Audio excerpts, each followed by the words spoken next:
Welcome to Love Yourself, the podcast where we break down the reasons why you aren't losing weight and help you discover confidence, self-worth, and resilience all along the way. Weight loss isn't a knowledge problem, it's a thinking problem, and I'm here to show you how to lose weight with your brain, not another diet plan.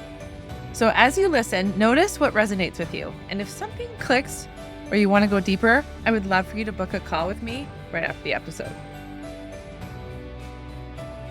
If you don't always trust yourself with following through on a goal that you made, or maybe you fall in the trap of not even making goals anymore because you are so worried about disappointing yourself, this episode is for you. I'm Dara, and this is Love Yourself Thin, episode 263, Goals Set versus Goals Achieved.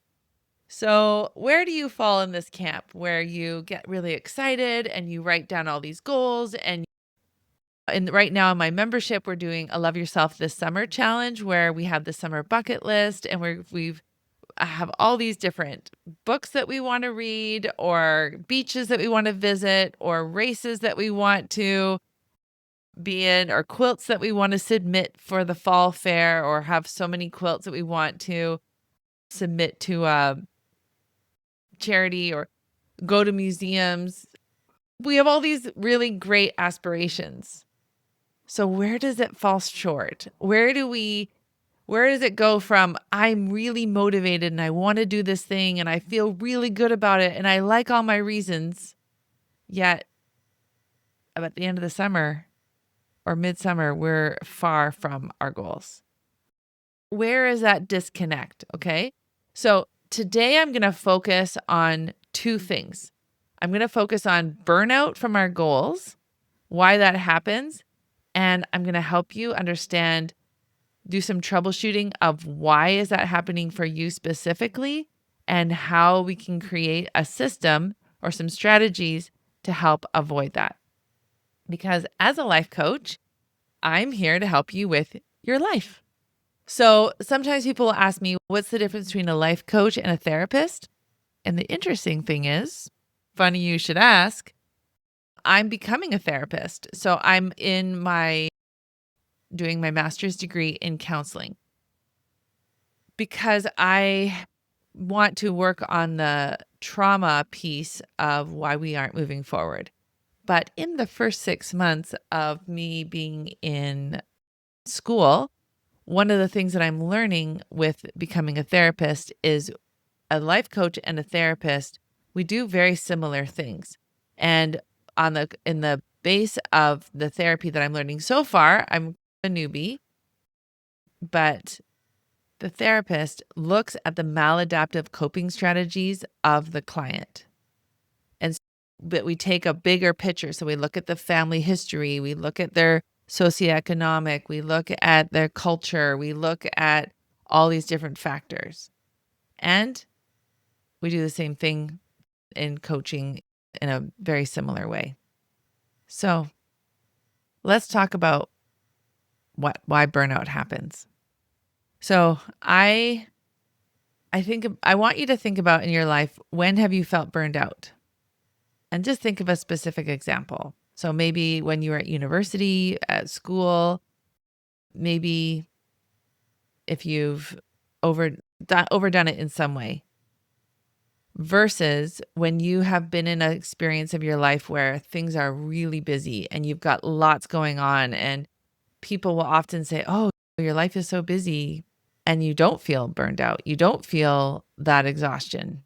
Or if you do feel that exhaustion, it doesn't feel like it's completely deflating you. And I want you to figure out in your brain, why? What makes the difference from a situation where you just feel completely exhausted, depleted, and feel like you cannot move any further and it feels so heavy versus you're engaged, you're busy, you've got lots going on. However, you feel encouraged and you just keep going. So what makes the difference on those two situations? Now, I'm going to give you an example. And I'm going to just do a little, it's hard for me to celebrate myself. And my team always says to me, Dara, you need to share more wins. You need to talk about this. And I think I can hear my mom saying, You can't be boastful. Yet it was confusing because my mom loved to brag about me on my accomplishments. So I'm going to brag about me in a way. All right. So a few months ago, my daughter in law invited me to do a half marathon with her. So we were going to be in Seattle on the July 4th weekend. And she found a half marathon that was on a Saturday because we don't typically do sports or anything on a Sunday. So we signed up for it. I talked to my brother who has done a lot of running and I said, "What's the big deal? What is this essential things I need to do?" Because I have to admit, I have an all or nothing tendency, right? I'm the president of the Perfectionist Recovery Program. And so I tend to fall into this trap of obsessing about something, the all or nothing. And that also looks like food noise, right? So I didn't want to get sucked into getting the specific watch and going to the running room and buying all the gear and getting going. That also sounds like a diet. And so I thought, okay, I'm just going to take it really easy. I'm just going to get the principles. And I do enjoy running, and I ran in high school. I've run most of my life, but half marathon's kind of legit, right? It's really serious. I didn't want it to be like that. But I also didn't want to look like a fool, and I didn't want to set myself up for failure. Okay? So I knew I was committing to the training, but I didn't want the training to be rigorous and feel really stressful, and I have to meet my goals and I have to do these targets. So my brother said, "Okay, run this amount every week and then up your amount that you can run consecutively." And I was like, "Okay, cool. I can do that. I can start doing 12Ks and I can start doing just increasing my capacity." So I did that and I kept him in the loop and I would just send him, it was very informal. "Hey, I did it. Hey, I did this." That felt really good to me. I also was able to calibrate my own expectations of my speed in the race. So I thought if I can do this under 3 hours, I'm good. And a couple of times in my training, I went with my oldest son and he's pretty fast. And so I was able to do a few times where I pushed myself a little and that felt pretty good. And my fastest, in case you wanted to know, or I'm just going to tell you, was 6 minutes and 35 seconds per kilometer for a period of 6 kilometers over that period. And I thought, whoa, that was my best. 6 minutes, 35 seconds average. Okay. Fast forward, morning of the race, feeling good, a little nervous, but I'm like, I'm doing it. I've got my playlist. I'm just going to do my best. I'm just going to be in the moment. I'm going to enjoy it. And I just went for it. And into the race, at 7 kilometers, I looked at my watch and I had to really look at it because I thought, there's no way. My average speed in the first 7 kilometers was 6 minutes and 25 seconds. I was flabbergasted and I thought, how am I going so fast? How is this happening? Should I slow down? I've never done this before. And I realized, you know what? I'm feeling pretty good. This feels like I'm in good shape here. And so I just kind of let myself, I did pull back a little bit, but not much. And I just thought, no, I'm just going to just kind of pay attention to my body, be in my body, listen to my music, and just let myself enjoy this. I've worked hard for this. And so I continued in my own speed and I wasn't needing to run with my daughter-in-law. We started off a little bit on a different time because I went first and then she came a little bit after me. So we weren't in the same realm at all. We'd pass each other and cheer each other on. And so I only have one more lap. It was this route. Anyways, that's not as important. But my son was there. He kept cheering me on. And then I was saying to him, I only have one more lap. And he's like, "No, Mom, you have 2 more." And I was like, "No, actually, my watch tells me, and I'm keeping up with this one guy and we're in sync." And my son was like, "What?" Because he knew how many his wife had. And I said, "Yeah, I do. And so I ended up running the whole thing in 2 hours and 20 minutes. Yeah, blew my mind. Absolutely blew my mind. And as I was finishing in the finish line and I had him take pictures of me, I was like, this is how I want to always live my life. I always want to live my life by making a goal that sounds it sounds good. It's healthy. I like my reasons. I wanted to have this opportunity to connect with my daughter-in-law. I wanted to be an example for my kids. And I want to have the kind of body and health for longevity. I want to be the grandma that can do that. Like, how fun would that be for me to run half marathons with my grandkids? But the only way I can do that is I need to show up today and every day for myself. And one of the reasons I'm feeling so emotional right now is because I think of my past self. And I just wrote a post and shared it very vulnerably about when I was 40, I had a miscarriage and it was devastating. I was almost 3 months pregnant, almost at that safety. And I lost that baby. I'm also a little bit emotional because my husband had a dream about her yesterday and we never had a name for our baby. And he had a dream about her name. And after that miscarriage, I never really dealt with it. And I started having a lot of hip problems and a lot of pain. And they called it bursitis. And we had an MRI and we had x-rays and I went to doctors and I went to physio and I tried to change my diet. And I just always felt this pain and I never could let it go. And I remember saying to one of my friends, I don't think I'm ever going to be able to run again. I can barely sometimes at the end of the day I can't even lift my own leg. I have to independently, I have to take my 2 hands and lift my leg into my pants or out of my pants. I was in so much pain. I just lived with it and it was so sad. And then I got life coaching and then I learned about the body keeps the score and I learned about arthritis as well. I learned about thyroid issues and I learned that over time, if you don't resolve the issues that you have, your body is saying, this is not sustainable. We can't keep going if you don't address these issues. And so in 2018, when I got a life coach, I started understanding the power of our emotions and processing our emotions.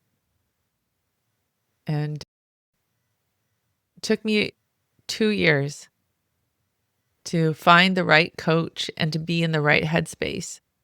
And it was actually peer coaching. And it turned out that she was only available to talk to me and while I was running. I couldn't run. I was getting more diligent there's this beautiful lake up the road from where I live. And it's so beautiful and it's really replenishing. And I just really love being there. And so it turned out I was on my walk and because I couldn't run and I kept saying to my body, you like running. Remember how much you love running? But I was in so much pain. And so I ended up taking a call with her. It's a 6-kilometer route.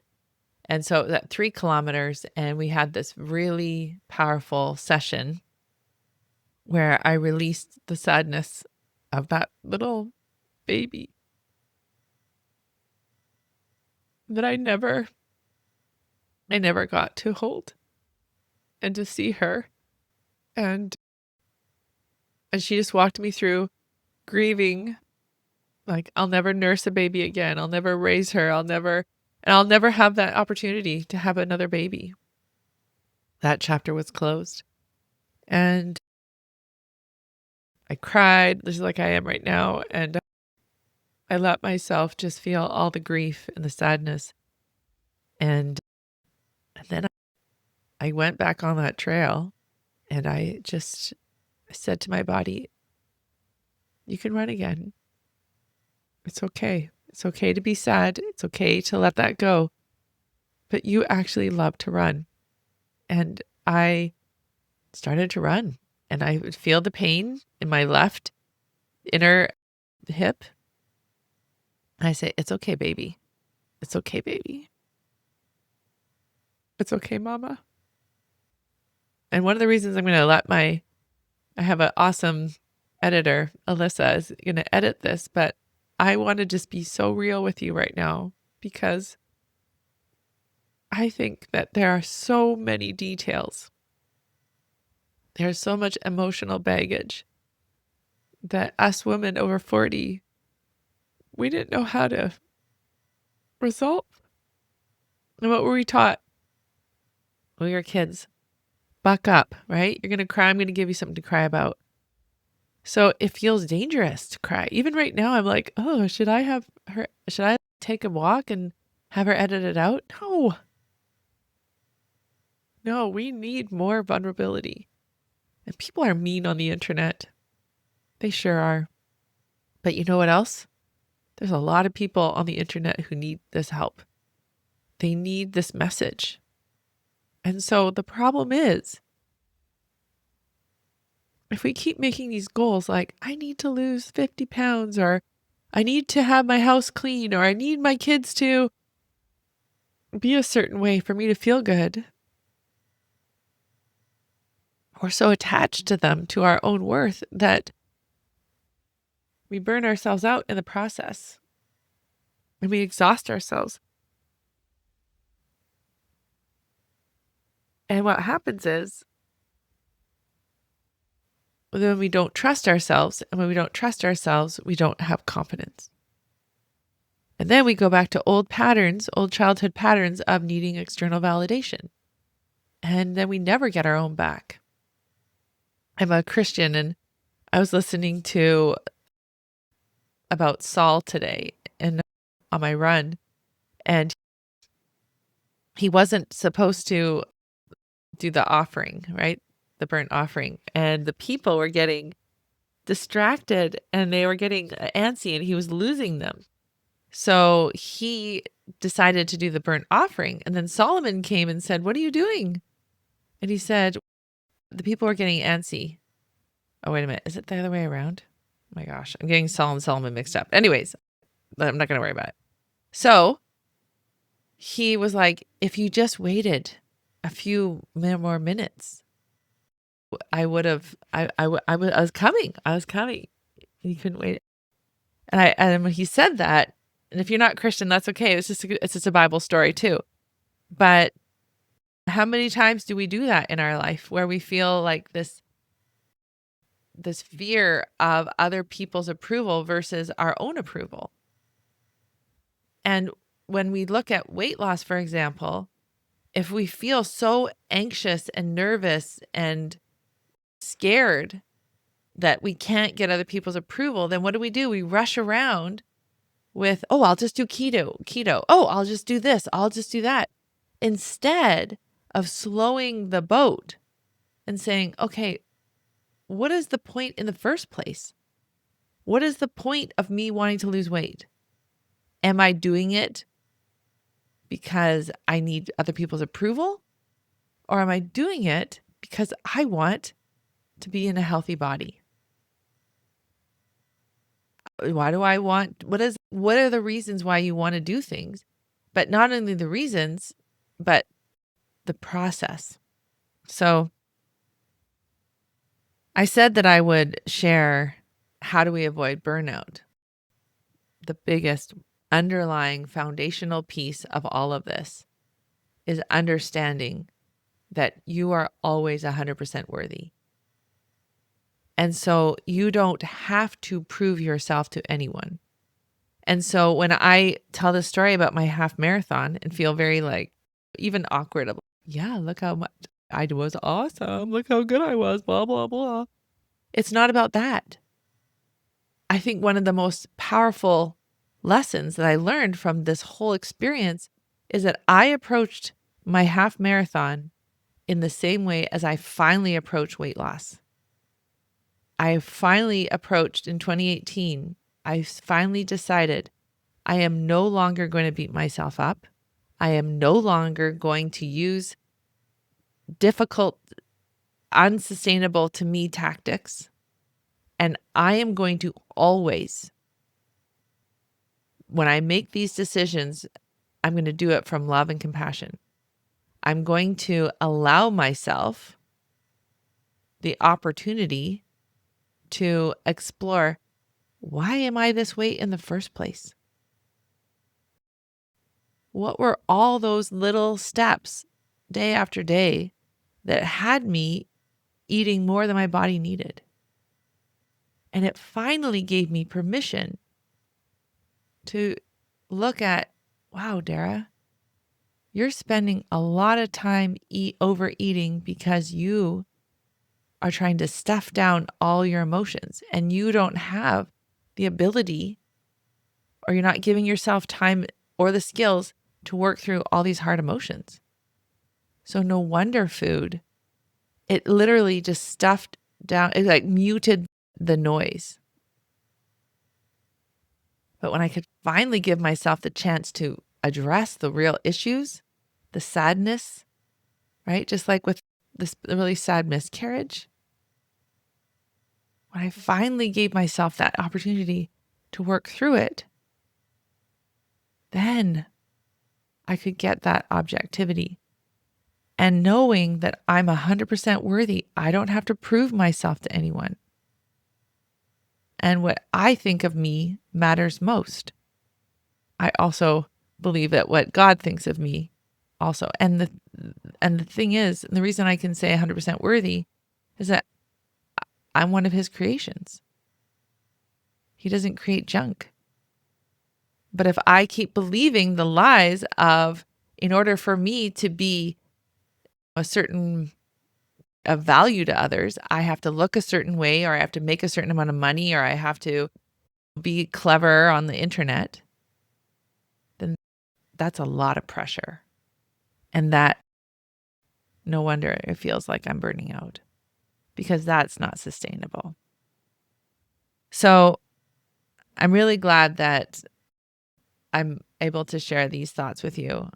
In fact, I thought that I'd already recorded this podcast episode. Apparently I didn't. And I'm actually really glad that I hadn't, because coming off of this weekend, so I'm recording this on July 9th, I'm flabbergasted. I was absolutely floored that I was able to run as fast and as long as I did. And in fact, it ended up being 23 kilometers, which is a half marathon is 13 miles or 21 kilometers. And the way that they had it set up, it was, you did 8.5 loops, but you had to go back to the finish line, which was, so it was 23. So I was able to run 23 kilometers with an average of 6 minutes and 25 seconds, which was 10 seconds on average faster than the fastest time that I'd ever recorded. Yeah.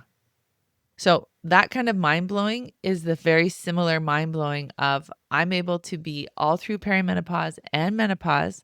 I'm able to keep this weight off without counting calories and tracking steps.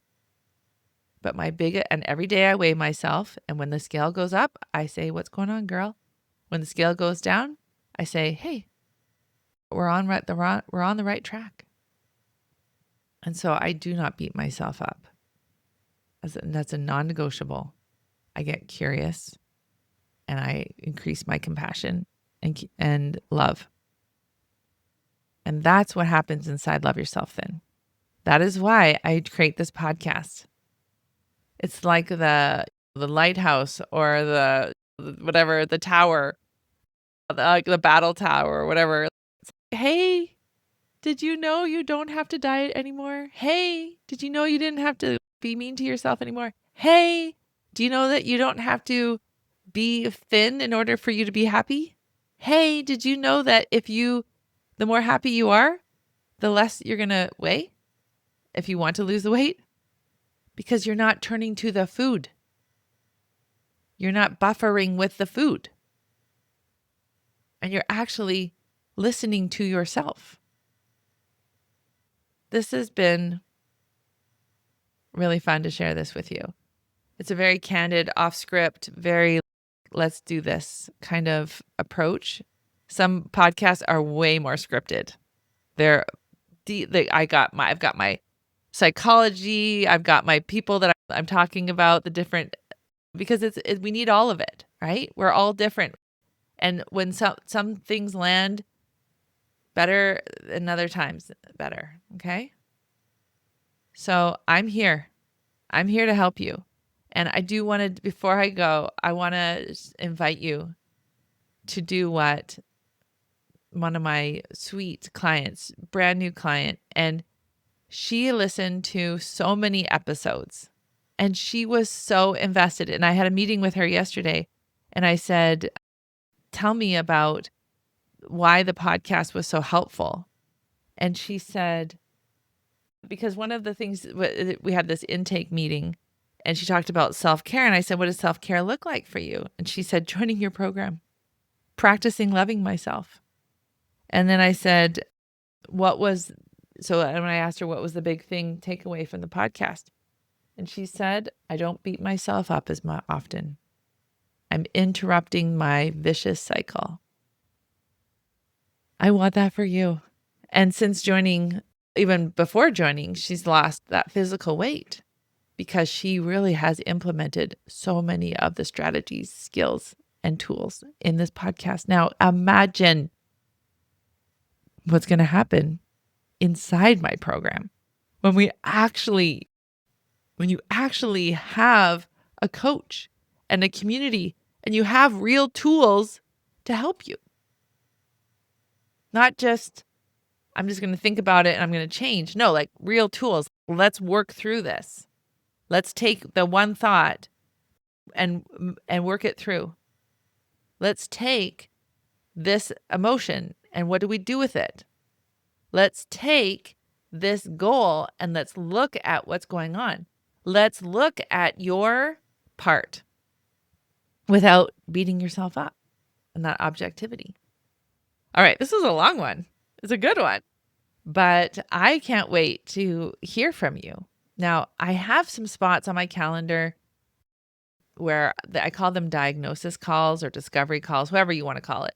But essentially what it looks like is you and I meet for 20 to 30 minutes. I ask you some very specific questions. It's very structured. And then I'm able to give you a diagnosis, just like if you went to a doctor and I'd say, this is your very first problem right here. And if you address this problem right here and work through, and then we resolve that and then we go to the next one. And I have a hard time tooting my own horn. I really do. But I'm excellent at this. I am so good at helping people. And I'm uncomfortable saying that, but if you go to a doctor and they say, am I good? You want a doctor that's super confident. I am excellent at what I do. And I'm really good at helping you see your unique pattern for you. And one of the reasons why I'm also excellent is that I will never tell you, oh, do these 5 things and everything will be fine. No, because guess what? You are the one that has to decide what you are going to do for you. I will help support you and I will help reflect back and we can verify that.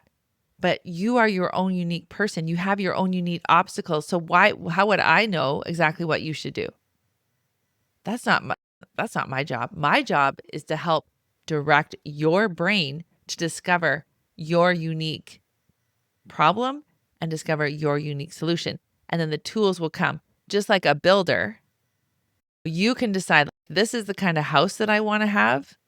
You meet with an architect and you design it and you create your own unique house and your own unique everything. And the builder goes in and uses all the tools to create that vision. I'm like the builder that helps you create that for you because I know how to use the saw. I know how to use the miter saw. I know how to use the drill. I know how to use the router. I help you with the tools, and then you go and then you get really good at using those tools. Last question. What is it costing you to not take action? So if you don't take action a year from now, what quality of life or change in your life will happen if you don't change? And I'm not asking this from a place of you better. I'm literally asking this from a place of I love you. I'm so glad you're here. And if you do not make just even one little change, you just know that it's like Groundhog's Day, right? But just like on a train track, even if you move it just a little bit or an airplane, just if 1 or 2 degrees, if you keep going, you'll get to a different destination. I love that for you. And I would be honored to be your coach. And my community truly is amazing. As you're leaving this episode, I want you to take a moment and notice what stood out for you. What did you learn about yourself? What felt true? And where are you ready to start thinking differently? Remember, this work isn't about doing more. It's about understanding how your brain is working right now and learning how to shift it in a way that's always going to support you. And you don't have to do that alone. If you're ready to stop second guessing yourself, stop feeling stuck, and start creating real momentum in your life, I would love to help you. You can book a call with me and we'll look at what's really going on for you and what your next step can be. I'll talk to you. I can't wait to talk to you.